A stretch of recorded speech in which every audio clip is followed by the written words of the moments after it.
வணக்கம். முல்லை தமிழ் கூட்டத்தின் சார்பாக அனைவருக்கும் வணக்கம்.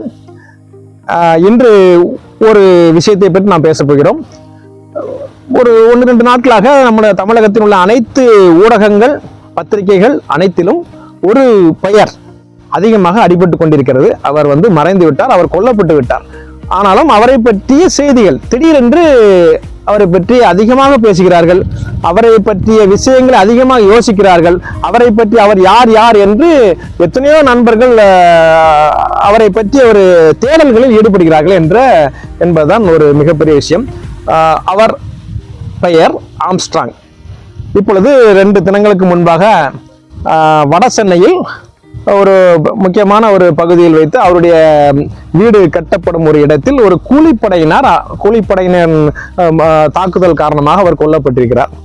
திட்டமிட்ட ஒரு படுகொலை, ரொம்ப நாட்களாக திட்டமிட்டு அவரை கொல்ல வேண்டும் என்று மிகவும் சரியாக திட்டமிட்டு அவருடைய நடவடிக்கை எல்லாமே நோட்டமிட்டு செய்யப்பட்ட ஒரு மிகப்பெரிய ஒரு படுகொலை சம்பவம். இந்த சம்பவத்தின் காரணமாக தமிழக அரசின் காவல்துறை மீதான நம்பிக்கையின்மை என்பது அதிகமாக நம்ம அனைவர் மத்தியிலும் பேசப்படுகிறது. ஏனென்றால் இப்படி ஏனென்றால் அவர் கொல்லப்பட்டவர் சாதாரணமான ஒரு நபர் அல்ல. அதான் நான் இப்ப சொல்ல வர விஷயம். ஏன்னா ஆம்ஸ்ட்ராங் அப்படின்னா யாருன்னே தெரியாத இந்த தமிழகத்தில் ஆம்ஸ்ட்ராங் நிறைய பேசப்படும் பொழுது அவர் யார் என்பதுதான் இப்பொழுது கொஞ்சம் கொஞ்சமாக ஊடகம் வாயிலாகவும் பத்திரிகை வாயிலாகவும் வெளியே தெரிந்து கொண்டிருக்கிறது. நம்முடைய இந்த காணொளியின் நோக்கம் ஆம்ஸ்ட்ராங் யார், எதனால் கொல்லப்பட்டார், இது ஒரு சில சம்பவங்களை கோர்வைப்படுத்தி மையமாக வைத்து நான் உங்களுக்கு இவர் யார் என்பதை சொல்வதற்கு கடமைப்பட்டுள்ளேன். அதற்காக தான் இந்த காணொளி நான் வெளியிடுகிறேன். ஆம்ஸ்ட்ராங் என்பவர் ஒரு சாதாரணமாக மனிதராக, ஒரு தலித் இயக்கத்தை சேர்ந்த ஒரு நபராக அவர் வாழ்ந்து கொண்டிருந்தார். ஒரு குறிப்பிட்ட காலத்திற்கு பின்பாக ஆம்ஸ்ட்ராங் மிகப்பெரிய ஒரு உச்சத்தை அடைகிறார். அதாவது தலித் இளைஞர்கள் மத்தியில், தாழ்த்தப்பட்டவர் மத்தியில் ஆம்ஸ்ட்ராங் என்ற பெயர் பிரபலமாகிறது. ஆம்ஸ்ட்ராங் என்று அவருடைய ஆதரவாளர்கள் பெருகிக் கொண்டே இருக்கிறார்கள். எங்கே? சென்னையில், வட சென்னை பகுதியில். சொல்ல போனால், அதாவது தலித் இயக்கங்களின் அரசியலை பற்றி நாம் சொல்ல வேண்டும் என்றால் நம்முடைய ஐயா நண்பர் திருமாவளவன் இருக்கிறார்கள், ஐயா கிருஷ்ணசாமி இருக்கிறார்கள், ஐயா ஜான் பாண்டியன் இருக்கிறார்கள், அங்கே பூவை மூர்த்தி இருக்கிறார், நிறைய ஜெகன்மூர்த்தி, இப்போ பூவைமூர்த்தி இல்லை, அவருடைய தம்பி ஜெகன்மூர்த்தி இருக்கிறார். இப்படி நிறைய தலித் தலைவர்கள் அங்கங்கே இருக்கிறார்கள். ஆனாலும் அதையெல்லாம் தாண்டி சென்னை, வட சென்னையில் மிகவும் பிரபலமாக, மிகவும் ஒரு நம்பிக்கை நட்சத்திரமாக இன்று ஒரு வெளிச்சமாக இன்று வெளிவந்து கொண்டிருந்தார் அவர் ஆம்ஸ்ட்ராங். ஆம்ஸ்ட்ராங்கை பற்றி சொல்ல வேண்டும் என்றால், ஒரு வட சென்னையில் உள்ள ஒரு சாதாரண மனிதராக வாழ்க்கையை தொடங்கி, அவருடைய அப்பா திராவிட கழகத்தில் இருந்த ஒரு விசுவாசி, திராவிட கழகத்தின் விசுவாசி. ஒரு காலகட்டத்திற்கு பின்பாக ஆம்ஸ்ட்ராங் அவர்கள் என்ன செய்கிறார்கள் என்றால், நம்முடைய தலித் இயக்கங்கள், இப்படி திராவிட இயக்கங்கள், தலித் இயக்கத்தினுடைய உறுப்பினர்கள், தலித் மக்கள் திராவிட இயக்கங்களின் மீது பற்றின் காரணமாக அப்படியே இருக்கிறார்களே, நாம் தலித் மக்களுக்காக தனியாக ஒரு இயக்கத்தை தோன்ற வேண்டும். எத்தனையோ இயக்கம் இருக்கிறது. இவர் அது புதிதாக ஒரு சில இயக்கங்கள், ஒரு இயக்கத்தை தொடங்க வேண்டும் என்று ஆசைப்பட்டு இந்த அரசியல் களத்தில் நுழைகிறார். ஆரம்பத்தில் பூவை மூர்த்தி என்று நாம் கேள்விப்பட்டிருக்கிறோம், தலித் இயக்கத்தின் தலைவர். அவர் வட சென்னை, காஞ்சிபுரம் அந்த மாவட்டங்களில், அதாவது சென்னை, காஞ்சிபுரம் இந்த மாவட்டங்களில் அவர் மிகவும் தலித் மக்கள் மத்தியில் மிகவும் ஒரு பிரபலமான ஒரு தலைவராக இருந்தார். அவரோட இயக்கத்தின், அவருடைய செயல்பாடுகளில் ஈர்க்கப்பட்டு அவரோடு இணைந்து ஒரு காலகட்டத்தில் அங்கே இருந்து பிரிந்து இவர் தனியாக ஒரு APLF என்ற ஒரு அமைப்பை தொடங்குகிறார். அதாவது அம்பேத்கர் மக்கள் விடுதலை முன்னணி அப்படின்ட்டு. APLF அந்த அமைப்பை தொடங்கி இவர் நடத்தி கொண்டிருக்கிறார். ஏனென்றால் இவருக்கு அம்பேத்கர் மீது ஒரு அளவு கடந்த ஒரு நம்பிக்கை, அளவு கடந்த ஒரு பாசம், பற்றுதல் சொல்லலாமா, அந்த மாதிரி ஒரு பற்றுதல் காரணமாக இவர் வந்து அந்த ஒரு இயக்கத்தை தொடங்கி ஆம்ஸ்ட்ராங் வந்து பூவை மூர்த்தியிடமிருந்து விலகிய பின்பாக ஒரு இயக்கத்தை அவருடைய அவரை முன்னிலைப்படுத்தி ஒரு இயக்கத்தை தொடங்குகிறார். அது ஒரு நல்லதான் போயிட்டு இருந்தது.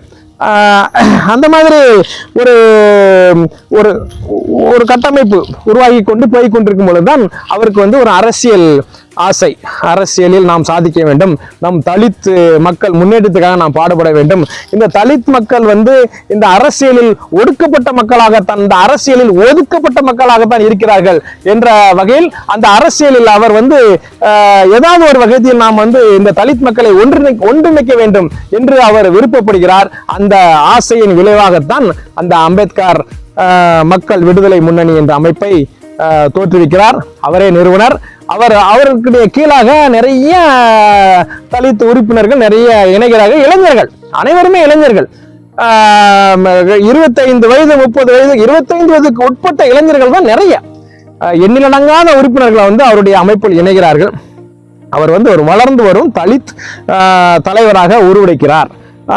ஏன்னா ஏற்கனவே நிறைய தலித் தலைவர்கள் நம்ம பார்த்துருக்கிறோம். திருமாவளவன் ஐயா இருக்கிறாங்க, கிருஷ்ணசாமி ஐயா இருக்கிறாங்க, நிறைய இருக்கிறாங்க.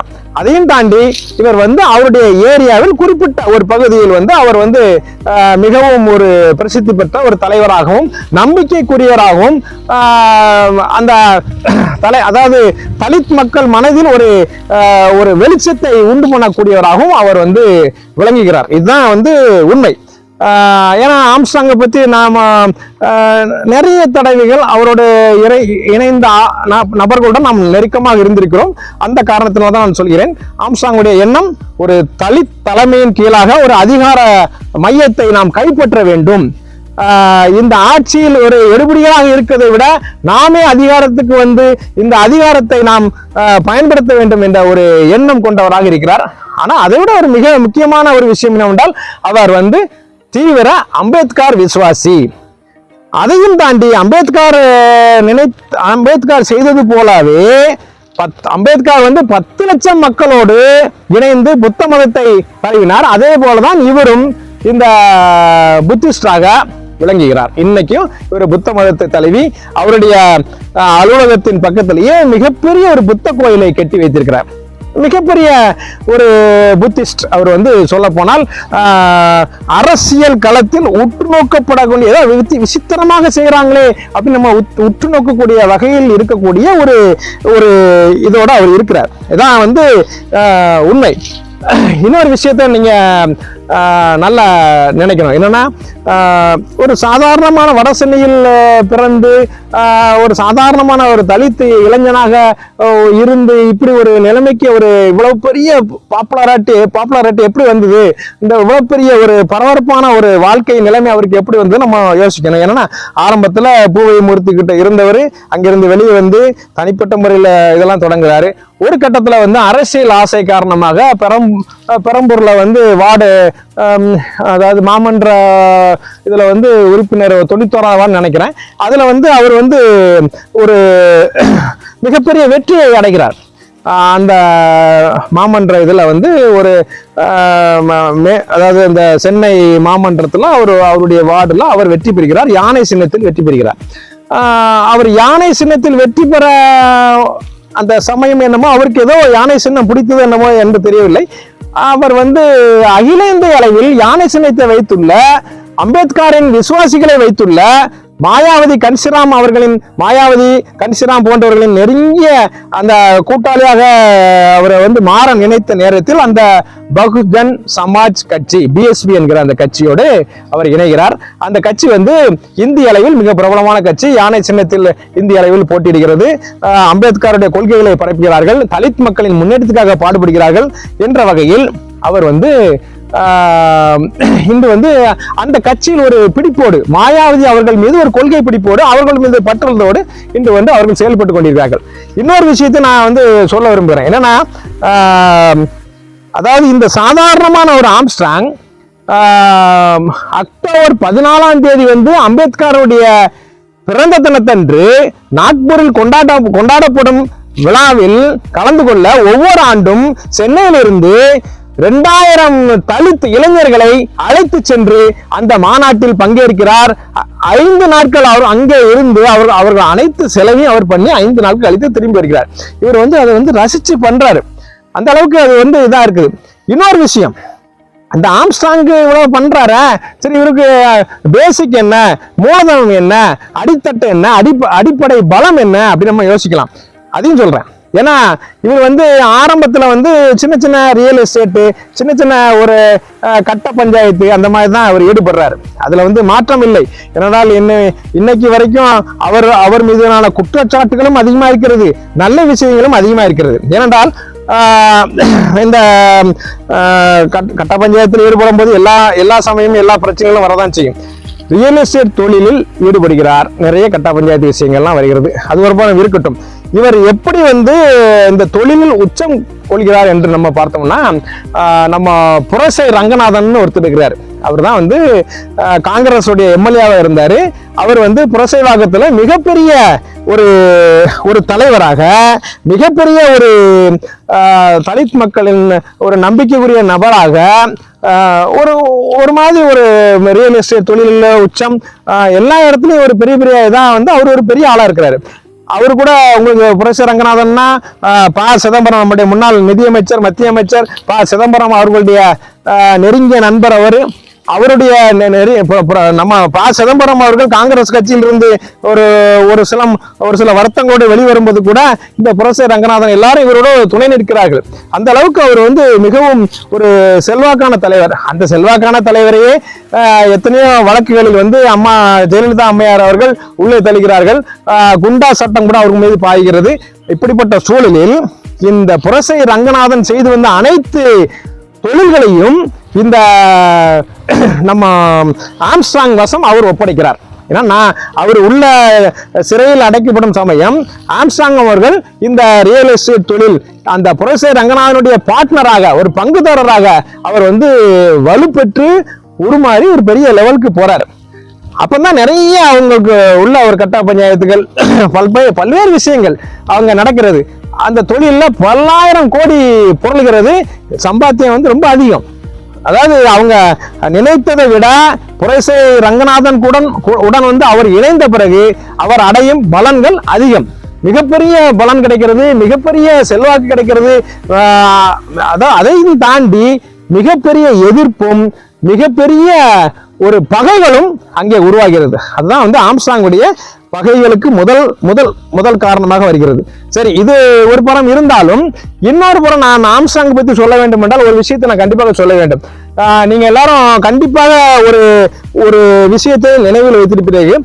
2006ஆம் வருடம் சென்னை அம்பேத்கர் சட்டக்கல்லூரியில் மாணவர்களுடைய 2 பிரிவுக்கு இடையே நடந்த மிகப்பெரிய ஒரு தகராறு. அதாவது எப்படின்னா, அது சென்னை அம்பேத்கர் சென்னை சட்டக்கல்லூரி, அந்த கல்லூரியில் படிக்கும் மேல்தட்டு மாணவர்கள் அந்த அம்பேத்கர் பெயரை தவிர்த்து விட்டு வெறுமனையாக சென்னை சட்டக்கல்லூரி என்று விளம்பரம் செய்து ஒரு நிகழ்ச்சியை ஏற்பாடு செய்கிறார்கள். அப்பொழுது அந்த நிகழ்ச்சியில் உள்ளே நுழைந்து தலித் இளைஞர்கள் அந்த பெயர் பலகைகளை கிழித்து எறிகிறார்கள். மிகப்பெரிய ஒரு கலவரம் உருவாகிறது. 2006 நீங்க எல்லா தொலைக்காட்சி அலைவரிசையிலும் மிகவும் ஒரு பரபரப்பாக காட்டப்பட்ட ஒரு விஷயம் அந்த சென்னை சட்டக்கல்லூரி மாணவர்களின் மோதல். 2 தரப்பு மாணவர்கள் கடுமையாக மோதுகிறார்கள். ஒரு புறம் தலித் மாணவர்கள், அம்பேத்கருடைய விசுவாசிகள், இன்னொரு புறம் மேல்தட்டு வர்க்கத்தை சேர்ந்த மாணவர்கள். பயங்கரமான மோதல், அடிதடி வழக்கு என்று மிகவும், அதாவது அதுல இந்த ரஜினின்னு ஒருத்தர் வழக்கறிஞர் கூட, அவரு கூட ஏவன் அக்யூஸ்டாக இருந்த ஆளு, அவரு இப்போ திருமாவளவனுடைய நெருங்கிய சகாவாக இருக்கிறார். இப்படிப்பட்ட ஒரு சூழலில் அந்த சம்பவம் தான் ஆம்ஸ்ட்ராங்கை வெளி உலகிற்கு மிகவும் அதிகமாக காட்டியது. ஏனென்றால் அந்த ஆம்ஸ்ட்ராங் அந்த சட்டக்கல்லூரி சம்பவத்தில் அவர் நேரடியாகவோ மறைமுகமோ ஏதோ அளவில் பெரிய அளவில் ஈடுபட்டார். அந்த அளவில் தலித் மக்களுக்கு, தலித் இளைஞர்களுக்கு, தலித் மாணவர்களுக்கு சார்பாக அவர் ஈடுபட்டது மிகப்பெரிய அளவில் பேசப்பட்டது. அப்பொழுது ஆம்ஸ்ட்ராங்லாம் வந்து 2வது குற்றவாளியாக, அக்யூஸ் நம்பர் 2ஆக தான் அந்த வழக்கில் சேர்க்கப்பட்டார். அது அந்த வழக்கு நடந்து கொண்டிருந்தது. ஆனால் ஒரு காலகட்டத்தில் என்ன நடந்தது என்றால், என்ன நடந்தது, 2 தரப்பையும் இணைத்து ஒன்றாக வைத்து பேசி ஒரு சமரசத்தை பேசி முடித்தார் ஆம்ஸ்ட்ராங். பேசி முடித்து இந்த பக்கம் வழக்கு நடத்துபவர்களுக்கும் இந்த பக்கம் வழக்கு நடத்துபவர்களுக்கும் ஆம்ஸ்ட்ராங்கே செலவு பண்ணார். ஆம்ஸ்ட்ராங்கே எல்லாம் செஞ்சாரு. ஒரு கட்டத்தில் அந்த வழக்கு சுமூகமாக முடிவடைந்தது. வழக்கு பிரச்சனையில் இருந்து அனைத்து மாணவர்களையும் வெளியே கொண்டு வந்து அந்த மாணவர்கள்லாம் இன்று வழக்கறிஞர்களாகி பார் கவுன்சில் பதிந்து பெரிய ஆட்களாக்கிட்டாங்க. இந்த சம்பவம் தான் ஆம்ஸ்ட்ராங்கை தமிழக அளவில் மிகப்பெரிய ஒரு தலித் மக்களின் நம்பிக்கைக்குரிய நட்சத்திரமாக அவரை உயர்த்தி காட்டியது. சரி, ஓகே, நல்லா தான் பண்ணிட்டு இருந்தாரு, நல்லா ஓடிட்டு இருந்ததே கதை. ஆனா உண்மையிலே ஆம்ஸ்ட்ராங் வந்து தலித் மக்களுக்காக நாம் உழைக்க வேண்டும், தலித் மக்களுக்காக நாம் வாழ வேண்டும், தலித் மக்கள் நலனுக்காக தான் நாம் பாடுபட வேண்டும், அதனால் நான் திருமணமே செய்து கொள்ள மாட்டேன் என்று ஒரு காலத்தில் கூறி வந்தார். 50 வயது வரை அவர் திருமணம் செய்து கொள்ளவில்லை. அவர் இப்பொழுதுதான் 3-4 வருடங்களுக்கு முன்பாக தான் அவர் திருமணமே செய்தார். ஒரு கட்டத்தில் மனது மாறி திருமணம் பண்ணார். 50 வயசுல திருமணம் பண்ணார். இன்னைக்கு 54 வயசு இருக்கலாம், அவருக்கு 53 வயசு எல்லாம் 54 வயசு இருக்கலாம். ஒரு வயதில் ஒரு பெண் குழந்தை. மிகவும் ஒரு கோரமான ஒரு சம்பவம் தான்.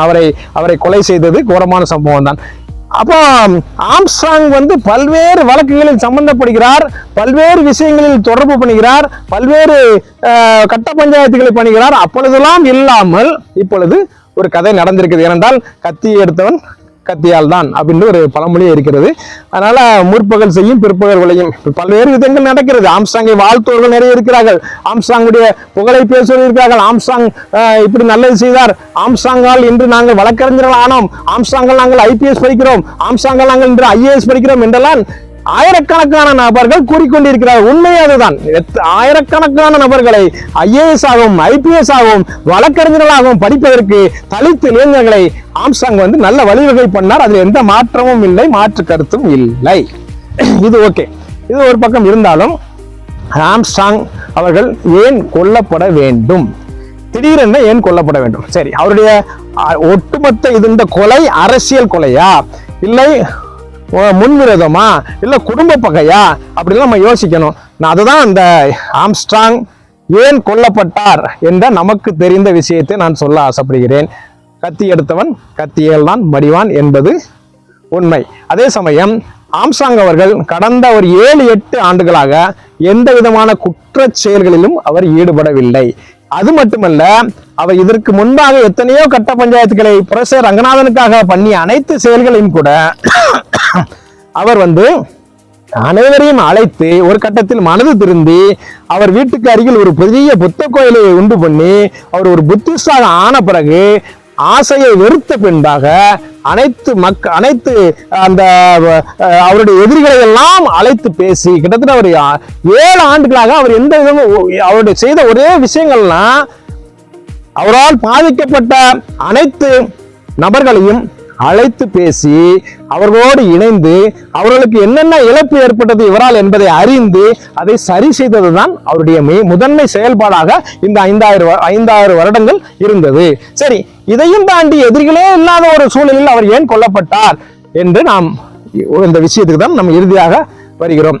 ஒரே ஒரு விஷயம்தான், என்னன்னா ஆம்ஸ்ட்ராங் வந்து எலெக்ஷன்ல நின்னாரு. இப்போ கொஞ்ச நாளுக்கு முன்னால கூட ஆம்ஸ்ட்ராங் கூட அவருடைய ஒரு கூட்டத்துக்கு போயிருந்தேன். அவர் நல்லா பேசிட்டு இருந்தார். அவருடைய நோக்கமே என்னன்னா, தலித்துகளை அரசியல் மையத்தில், அதிகார மையத்தில் உட்கார வைக்க வேண்டும். திருமாவளவன் அவருடைய நோக்கமா தான், இல்லைன்னு சொல்லல. ஆனால் இவர் வந்து என்ன சொல்றாரு, திமுகவோ அதிமுகவோ பார்லிமெண்ட்ல வந்து தலித்துக்கு இடம் கொடுக்கிற மாதிரி மாநிலங்களவையில தலித்துகளுக்கு ஏதாவது ஒரு இடம் கொடுத்தாங்களா அப்படிங்கிறத வந்து அவர் வந்து கேள்வியா எழுப்பினார். அந்த கூட்டத்துல கூட நானும் கேட்டேன். சரியா, இது ஒரு பக்கம் இருக்கட்டும். கடைசியாக ஆருத்ரா தங்க மோசடி அப்படிங்கிற ஒரு பெரிய விஷயம் கொஞ்ச நாளுக்கு முன்னால எல்லா இடத்துலையும் பரபரப்பாக பேசப்பட்டது. அந்த ஆருத்ரா மோசடி என்னன்னா, நிறைய பேர்கிட்ட முதலீடுகளை வாங்கி, தங்கத்துக்கான முதலீடுகளை வாங்கி எல்லாத்தையும் ஏமாத்திட்டாங்க. அப்படி ஏமாற்றப்பட்டவர்கள் நிறைய பேர் தலித் அமைப்பில் தலித்தாக இருந்து ஆசைப்பட்டு அந்த நிறுவனத்தில் பணத்தை இழந்தவர்கள் நிறைய இருந்தாங்க. அப்ப அப்படிப்பட்ட பாதிக்கப்பட்ட தலித் மக்களுக்காக இவர் போராட வேண்டும் என்றோ அல்லது அந்த மக்களுக்கு நாம் திரும்ப அந்த பணத்தையோ அவர்கள் இழந்த செல்வத்தை வாங்கி கொடுக்க வேண்டும் என்றோ மிகவும் தீவிரமாக ஆசைப்பட்டார். அந்த ஆசையின் வெளிப்பாடு காரணமாக நடந்த செயல்கள் தான் இன்று அவர் கொல்லப்பட்டதுக்கு காரணமாக இருக்கும் என்பதை தான் நாம் இந்த நேரத்தில் தெளிவாக கூற விரும்புகிறோம். ஏனென்றால் அந்த ஆருத்ரா மோசடி சம்பந்தமாக அந்த ஆற்காடு சுரேஷ் அவர்கள் கொல்லப்படுகிறார்கள். ஆற்காடு சுரேஷ் என்பது அவர் இந்த பிஜேபியில இருக்காங்க. இந்த ஆர்கே சுரேஷ்லாம் இருந்தாரு பிஜேபியில, அவர் ஒரு நடிகர். அவர்லாம் ஆருத்ரா நகை மோசடி விஷயத்துல அயல் நாட்டுக்கு தப்பி சென்று திருப்பி ரெண்டாவது இங்க அது பிஜேபி அரசாங்கத்தின் துணை காரணமாக அந்த வழக்குகள் எல்லாம் அமுக்கப்பட்டு கொண்டிருக்கிறது. அங்கே ஆற்காடு சுரேஷ் கொல்லப்படுகிறார். அவரின் கொலைக்கு காரணமாக ஆம்ஸ்ட்ராங் தான் இருக்கிறார் என்று அவருடைய தம்பி பாலா நம்புகிறார். புன்னை பாலா அப்படிங்கிறது அவர் நம்புறார். அவரு நம்புவதன் காரணம் அவருக்கு நிறைய விஷயங்கள் அவர் சொல்றாரு. எங்க அண்ணனை கொலைக்கு இவர் தான் காரணம் அப்படின்ட்டு.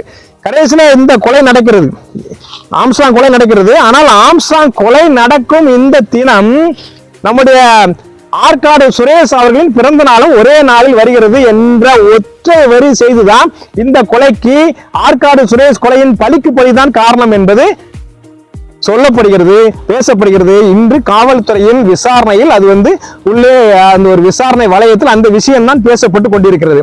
ஏனென்றால் ஆற்காடு சுரேஷின் தம்பி புன்னை பாலா அவர்கள் இந்த விஷயத்தில் தன்னுடைய அண்ணன் ஆற்காடு சுரேஷ் பிறந்த நாள் என்று ஆம்ஸ்ட்ராங்கை போட்டு தள்ளுகிறார் என்பதுதான் இப்பொழுது பரபரப்பாக பேசப்பட்டு கொண்டிருக்கிறது. இந்த விஷயம்தான் இப்பொழுது வழக்கில் மிகவும் பிரதான சம்பவமாக இருக்கிறது. சரியா? இதெல்லாம் இந்த வழக்கு விசாரணை முடியும் போதுதான் நமக்கு வெளிச்சத்துக்கு வரும். ஆனால் ஒரு முக்கியமான தலித் தலைவரை இந்த தலித் சமூகம் இழந்திருக்கிறது என்று எந்த மாற்று கருத்தும் இல்லை. அவர் முக்கியமாக சொல்ல போனால் எண்ணற்ற தலித் இளைஞர்களை இங்கிருந்து சென்னை, திருநெல்வேலி, கன்னியாகுமரியிலிருந்து எத்தனை இளைஞர்கள் படையெடுத்து சென்னைக்கு சென்றாலும் அவர்கள் ஒரு நல்ல நிலைமைக்கு அந்த தலித் இளைஞர்கள் வருவதற்கான ஒரு வாய்ப்பை அந்த ஆம்ஸ்ட்ராங் அவர்கள் ஏற்படுத்தினார் என்பது ஒரு புறம் ஒரு பாசிட்டிவான ஒரு நேர்மறையான உண்மைதான். அதையும் தாண்டி இதற்காக அவர் எத்தனை பிரச்சனைகளை செய்தார் என்பது இன்னொரு எதிர்மறையான விஷயம் அதுவும் இருக்கிறது. ரெண்டுக்கும் எது உண்மை எது பொய் என்று நமக்கு தெரியாது. ஆனாலும் ஒரே ஒரு கதைகளை நாம் சொல்லிவிட்டோம். இவருடைய கொலைக்கு காரணமானது இதாகத்தான் இருக்கும் என்பதை நான் தெளிவாக சொல்லியிருக்கிறேன். ஆம்ஸ்ட்ராங் சம்பவம் மிகவும் வருந்தத்தக்க விஷயம். இது போன்ற சம்பவங்கள் இனிமேல் இந்த தமிழக மண்ணில் நடக்கக்கூடாது. ஏனென்றால் இது போன்ற சம்பவங்கள் நடக்கும் பொழுதுதான் நம்ம அரசாங்கத்துக்கு மிகவும் ஒரு கெட்ட பேர் வருகிறது. இப்பொழுது நம்ம நாங்குநேரி பக்கம் வேலை செய்திருந்த அருண் ADSP அவர்களாக இருந்த அருண் அவர்கள் தான் இப்பொழுது சென்னை மாநகர காவல் ஆணையராக இப்பொழுது நம்முடைய மதிப்புக்குரிய முதலமைச்சர் அவர்கள் நியமித்திருக்கிறார்கள். அவர் இந்த குற்றவாளிகள், இந்த கட்ட பஞ்சாயத்து, இந்த மாதிரி விஷயங்களை சென்னை மாநிலம் தடுக்க வேண்டும் என்ற ஒரே நோக்கோடு இப்பொழுது சென்னையில் பதவியேற்றி இருக்கிறார்கள். அவர் பதவியேற்ற பிறகு இது போன்ற சம்பவங்கள் குறையுமா என்று பார்க்கலாம். ஏனென்றால் எதிர்க்கட்சிகள் சொல்வது போல நம்முடைய திராவிட மாடல் அரசாங்கமான இந்த திராவிட முன்னேற்ற கழகத்திற்கு இது போன்ற கொலை சம்பவங்கள் மிகப்பெரிய ஒரு எதிர்மறையான மைனஸ் கருத்தை விதைத்து வருகிறது. எனவே நம்முடைய அரசாங்கம் தெளிவாக இருக்க வேண்டும். ஏனென்றால் இது போன்ற இந்த மாதிரி ஒரு கொலை சம்பவங்கள் இனிமேல் நடைபெறாமல் பார்க்க வேண்டும். ஏனென்றால் இங்கிருந்து சென்னையில் இருந்தும் கன்னியாகுமரி, திருநெல்வேலி, தூத்துக்குடி போன்ற மாவட்டங்களில் இருந்து நிறைய குற்றவாளிகள் அங்கே உருவாகி கொண்டிருக்கிறார்கள். அதாவது கூலிப்படையினர் இப்படிதான் சொல்லுதாங்க. இங்க இருந்தா உள்ள மாவட்டத்தில் சென்னையில கூலிப்படையினராக இருக்கிறார். ஏனென்றா இங்கெல்லாம் வருமானம் இல்ல, தொழில் வாய்ப்பு இல்ல, நிறைய விஷயங்களை சொல்லுதாங்க. ஏற்கனவே நம்ம இந்த விஷயங்கள்ல மாட்டின அனைத்து குற்றவாளிகளையும் கைது செய்து உரிய நடவடிக்கையை காவல்துறை கொடுக்க தவறியதன் விளைவுதான் இந்த இத்தனை பெரிய மோசமான சம்பவங்கள் தலைநகரிலே நடந்து கொண்டிருக்கிறது என்பதுதான் உண்மை. எனவே காவல்துறை இனிமேலாவது முழித்துக் கொண்டு இந்த குற்றவாளிகள் மட்டுமல்ல, எங்கெங்கு குற்றவாளிகள் இருக்கிறார்களோ அவர்கள் எல்லாம் தீவிரமாக கண்காணிக்கப்பட்டு அவர்கள் அடக்கப்பட்டு ஒடுக்கப்பட்டு அவர்கள் வேறு எந்த செயலிலும் குற்ற செயலில் ஈடுபடாத வண்ணம் அவர்களுக்கு தகுந்த தண்டனையை கொடுத்தால் மட்டும்தான் இந்த தமிழகம் அமைதி பூங்காக விளங்கும். ஏனென்றால் என்றும் தமிழகம் அமைதி பூங்கா என்ற ஒரு சொல் எங்கெங்கு உலகெங்கும் பிரசித்தி பெற்ற ஒன்றாக இருக்கிறது. அந்த சொல் நீடிக்க வேண்டும் என்றால், தமிழகம் அமைதி பூங்காவாக நீடிக்க வேண்டும் என்றால் இந்த குற்றவாளிகள், இந்த குற்ற சம்பவத்தில் ஈடுபட்ட அனைவரும் கடுமையாக தண்டிக்கப்பட வேண்டும் என்று வேண்டி விரும்பி கேட்டுக்கொள்கிறேன். நன்றி, வணக்கம்.